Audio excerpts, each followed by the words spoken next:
Achille millefeuille et mauve version 2. Bonjour, vous allez comprendre pourquoi je dis ça. Alors si vous le voulez, je vous emmène avec moi dans le milieu naturel pour aller à la rencontre de deux plantes sauvages et comestibles qui ont des propriétés très intéressantes pour notre santé. Ce serait dommage de s'en priver. On est milieu juin et ces plantes seront présentes durant tout l'été. Alors ce serait dommage de s'en priver et je vous parlerai donc de ces plantes, comment les reconnaître et surtout quelles sont leurs propriétés. Alors pourquoi je dis version 2?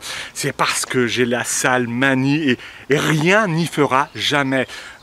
Au lieu de dire Achille millefeuille, je dis Achille millefeuille. Voilà, et c'est ce que j'ai dit dans la première version et tout le long, hein. Moi je m'entends pas quand je dis Achille. C'est Achille millefeuille et non Achille. Et c'est pour ça que je recommence ma vidéo. Alors, de temps en temps, je peux me tromper sur... Voilà, je fais des fautes de prononciation, mais en tout cas, je me trompe jamais quand je parle d'une plante. Ça, vous pouvez me faire confiance. Voilà, donc c'est parti pour la deuxième version, identique à la première. En route pour l'Achille millefeuille et la mauve. C'est parti. Ah, le soleil. Ah, oh, alors ça nous rend heureux, hein. Enfin, mais t'étais où, toi? Voilà. Alors commençons par l'Achille millefeuille. Je vais essayer d'être le plus simple possible. Vous la reconnaissez? Oui, évidemment, hein, parce qu'on la trouve de partout et en abondance en France. Hein. Alors que ce soit dans le nord, dans le sud, dans l'est, dans l'ouest ou même en montagne. Hein. Alors regardez ces petites fleurs qui font à peine 3 ou 4 mm. C'est une ombrelle de fleurs avec des dizaines de petites fleurs comme celle-ci. Alors, il existe également l'Achille millefeuille rose pâle, qui est également une plante médicinale. Elle est de la même famille. D'ailleurs, l'Achille millefeuille fait partie de la même famille que les marguerites. Alors, voici la tige et on y reviendra un peu plus tard. Alors, la tige, par exemple, ne se divise pas. Elle est toute droite, elle ne se divisera pas en 2 ou en 3 parties. Vous n'avez qu'une seule tige et bien droite. Avec ces limbes, là, limbe c'est une feuille. Hein. Alors voilà, ça c'est un limbe. Toutes les feuilles, on appelle cela un limbe. Et chaque limbe, chaque feuille est divisée ou pas en plusieurs folioles, plusieurs feuilles. Par exemple, la feuille de chêne est un limbe avec un seul foliole. Une seule feuille. Et ici, le limbe est divisé en plusieurs petites feuilles, des folioles. Et c'est pour ça que l'on appelle cette plante l'Achille millefeuille, à cause de toutes ces folioles, toutes ces feuilles. Bon, je vais essayer de ne pas être trop compliqué. Alors, on va voir d'un peu plus près la tige, encore une fois. Regardez, chaque feuille n'a pas de pétiole. La feuille est directement reliée à la tige, sans pétiole. Le pétiole est en fait la petite tige qui relie la feuille à la tige. Ça va, vous me comprenez un peu là jusqu'à présent, parce que je sais que c'est pas toujours simple. Mais en regardant la vidéo, vous allez voir, vous allez bien la reconnaître cette plante. Alors regardons la tige d'un peu plus près. Alors la tige peut prendre une couleur rougeâtre et est laineuse. C'est pas des petits poils, c'est comme des petits filaments de coton, de laine. Quand vous regarderez cette plante de très près, vous allez vite vous en apercevoir. Et c'est un signe qui vous permettra de reconnaître la plante. Les feuilles, la tige rougeâtre, laineuse. Et c'est comme ça sur toute la plante. Du haut jusqu'en bas. Voilà, vous voyez, on voit bien là. Hein. Ça va être un indice pour bien repérer cette plante. Vous ne pourrez pas la confondre avec la ciguë qui, elle, n'a pas les mêmes feuilles et pas la même tige, et qui est surtout très toxique. Donc regardez bien la tige avec ses feuilles, avec ses limbes, qui ressemblent un peu à des petites fougères, et qui est reliée directement à la tige sans pétiole, contrairement à la ciguë, par exemple. Voilà. Et je rappelle que c'est qu'une seule tige qui ne se divise pas en 2 ou en 3. Tout droit jusqu'en haut. Jusqu'à l'ombrelle. Alors l'ombrelle là, elle est un peu petite, hein, mais parfois c'est beaucoup plus large. Hein. Et un indice supplémentaire, voilà sa racine. Par exemple, pour parler de la ciguë, qui elle est toxique, n'a pas du tout la même racine. Alors sur la ciguë par exemple, vous aurez une espèce de tubercule, bien plus grosse et blanchâtre contrairement à l'achillée millefeuille, et qui pourra ressembler à la carotte sauvage par exemple. D'ailleurs il faudra que je fasse une vidéo sur la ciguë pour ne pas la confondre avec les autres plantes comme la carotte sauvage ou le cerfeuil par exemple, là avec ses rhizomes rougeâtres. Alors l'achillée millefeuille se consomme en infusion, hein, qu'elle soit fraîche ou sèche. Alors elle est très efficace pour protéger le foie. Certains même disent qu'elle soignerait l'hépatite. Elle est reconnue également pour être une plante cicatrisante. D'ailleurs autrefois on la donnait aux jeunes filles qui avaient des règles abondantes. Ça permettait de réduire les règles.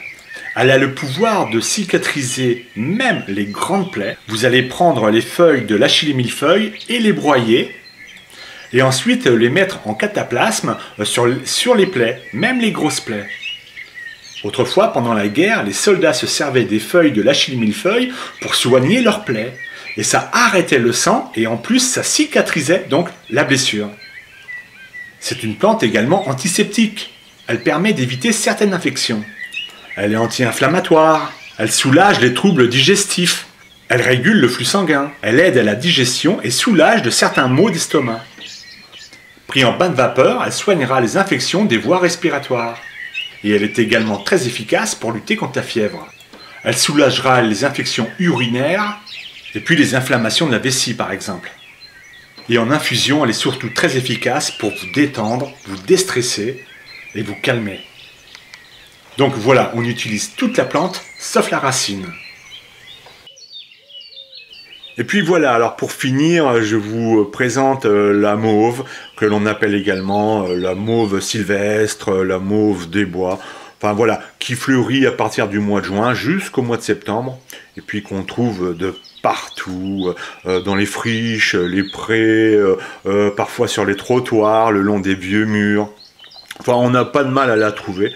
Il y a plusieurs espèces de mauve avec des fleurs un peu différentes. Regardez les nervures de celle-ci. Alors voilà les boutons qui ne sont pas encore ouverts. Et puis la particularité de la mauve, hein, c'est d'avoir des nervures bien plus prononcées, plus foncées. C'est une très très très belle fleur. Alors vous pourrez avoir une fleur moins rosée, plus pâle, plus violette, plus mauve. Voilà. La feuille, c'est une plante, vous allez le voir, qui est très très très poilue. Alors on décrira la feuille un peu plus précisément après. Voilà. Donc c'est la mauve qu'on trouve vraiment en abondance. Elle a de la vitamine A, B, C. Donc on la fait en infusion. Voilà la feuille dentelée.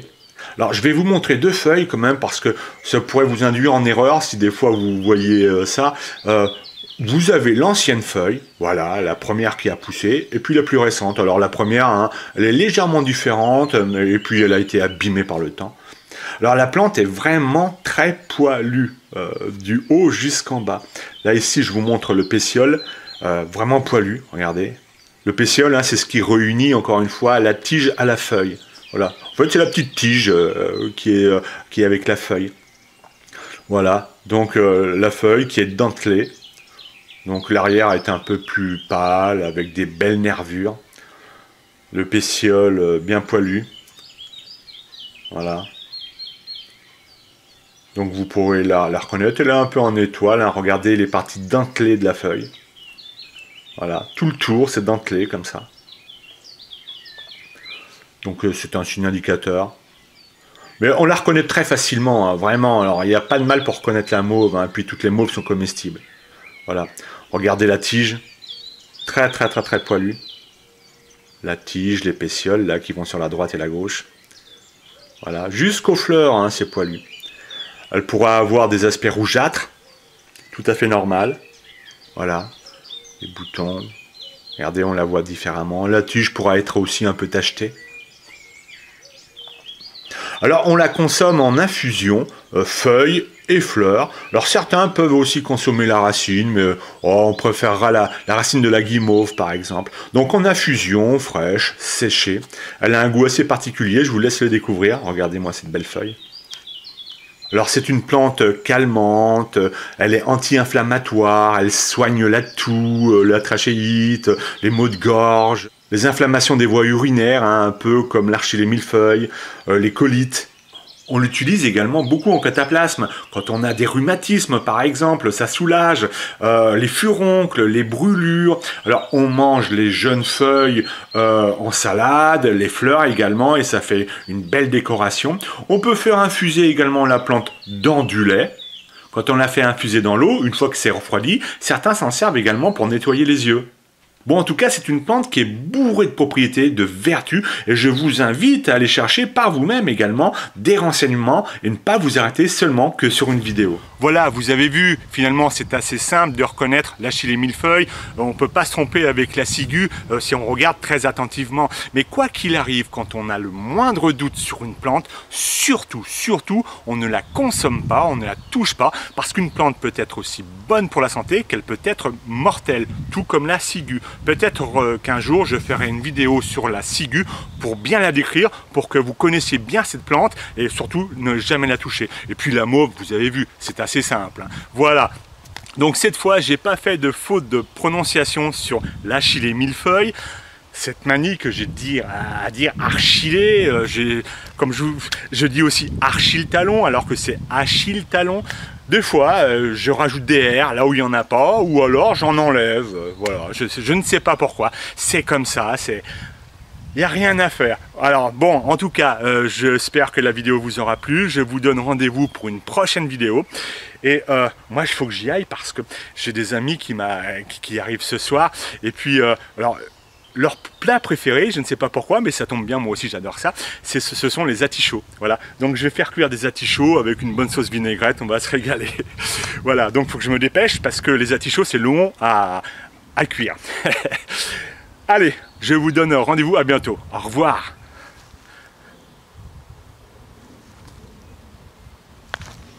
Non, c'est pas possible, j'ai pas dit atichaud. J'ai pas dit atichaud. Faut que je vérifie, j'ai pas dit atichaud.